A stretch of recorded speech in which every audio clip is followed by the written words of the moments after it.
So I want to share with you what I think is a Chinuch, because I never saw it said explicitly that way, and it's about the four sons. Really, I mean, the Lubavitcher Rebbe kind of mentioned a fifth son, and some others have mentioned also a fifth one, but they don't describe it the way I want to describe it. The Lubavitcher Rebbe and a few others say that the fifth son really is the one that is not at the Seder, is the one that is completely assimilated, that doesn't know even what Pesach is, and that really we should want the fifth son to be there. There's a hint of going from 4 to 5. There's a need on number 5. There's 4 kosos, and we have the fifth kos, which, you know, some say it should be a fifth one, but since we're not sure, it becomes the kos shel Eliyahu, that the fifth kos. Also, we know that technically we're supposed to stay in Egypt, but thanks to the 4 zechusim, as Rabbi Daniel Gladstein explains, based on Chazal, that we were supposed to stay experience 5 times 86 years, which is a total of 430 years in Galus, like Hashem had decreed, but we only stayed one of the fifth, 1 time 86 out of the, or actually we experienced the shmad, the pain, 1 time out of the 5 series of 86, corresponding to the other 4, the 4 galus, the 4 exile that we had, correspond to the 4 lashon of geula that, and the 4 schus that we had to come out of Egypt. So the idea is that I want to convey is that there's that constant thing between 4 and 5. Chamushim, 4/5 of the Jewish people came out. Didn't come out. 1/5 came out, as if to say that there are 4 types of son who might not come out if we're not careful. And the reason I believe also there is a 5th son is because we see in the Mishnah in Pirkei Avos, in the 2nd chapter, from Mishnah 10 to 14, that really it's speaking about 5 students. And Rabbi Yochanan ben Zakkai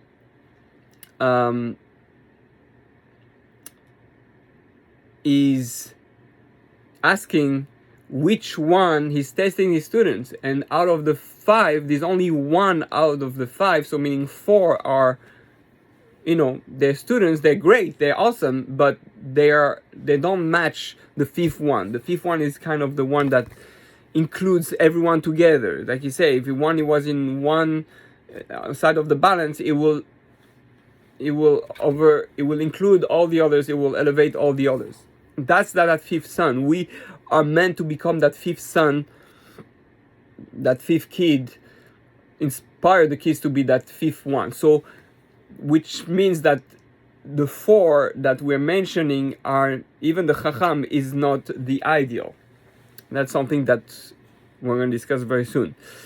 Another hint, I believe, of that is the fact that there are Rabbi Akiva, when he lost his 24,000 students, he started again with 5 students also. So there's something specific about the 5 students. Obviously, it corresponds also to the 5 levels of the soul, because we don't want to be just connected to Asiya, Yetzirah, Bria, Atzilut. We want to be connected to our Yechida. We need the Yechida, the 5th level of the soul, is what unites everything together. It was elevate everything together, just like the student Elazar ben Arach. And what it is that is the greatest thing. So what's the child, right? What's the child that is the 5th son, that is the ideal son? The Mishnah says the one with the left tov. So really, at the time of the Seder, that's what we need to tell our kids. To be a Chacham, it's not necessarily smart. Hashem doesn't need smart. it's good to be smart, right? Like, you explain to him what's thing, but sometimes the smart one, just like in the Kabbalistic Haggadah of Rabbi Hershey Warsh, he says that the Chacham might think he's too smart and he doesn't need all those things. He's also saying the same thing as the Rasha. The Chacham is very, very close to the Rasha. Why do I need that? I understand. I came out of Egypt. Why do I need to learn about that? I know. I learned it, right? The arrogance is close to that one of the Rasha. It's a different type of arrogance, maybe even more dangerous. But it's put right next to the Rasha on purpose.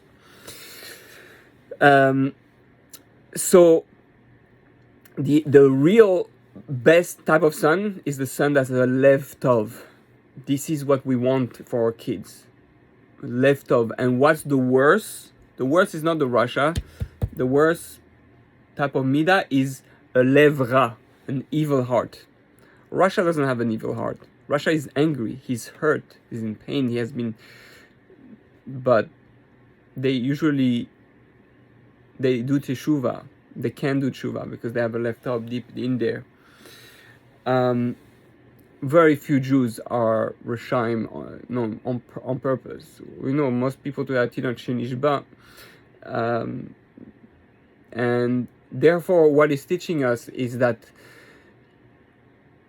there are all those four sons and they represent us. And sometimes our kids, are going to be all those different levels. We have to make sure we teach them and convey them that what's the child that Hashem wants. What matters the most to me to have you as a child is to have a child that has a lev tov, a child that wants to be good, a child that loves people, is positive. This is what Hashem wants. This is the type of children Hashem wants. And interestingly, in Dvarim, right, in the book of Dvarim, what does Hashem want? Why did Hashem kick us out of Israel? Because we didn't serve God betuv levav, with a good heart. We didn't have a good heart. We didn't appreciate. We were not rejoicing. We're not happy in doing the mitzvot. You need to be positive. You need to enjoy what you're doing. You need to understand it's out of love that you should do it. You have to understand Hashem wants your love. The love is the most important thing. Lev tov, goodness. So there's a goodness from what we do. There's a goodness in our seder, and that's what we should show our kids matter to us. I don't care if you're Chacham or Rasha. I don't care if you're Shenoye de Alishol or if you're a Tam. What I care is you have a good heart. You want to do good. Your will is to do good. Your will is to love. That's what I want as a parent. That's what Hashem wants as our Creator. Chag kosher v'sameach.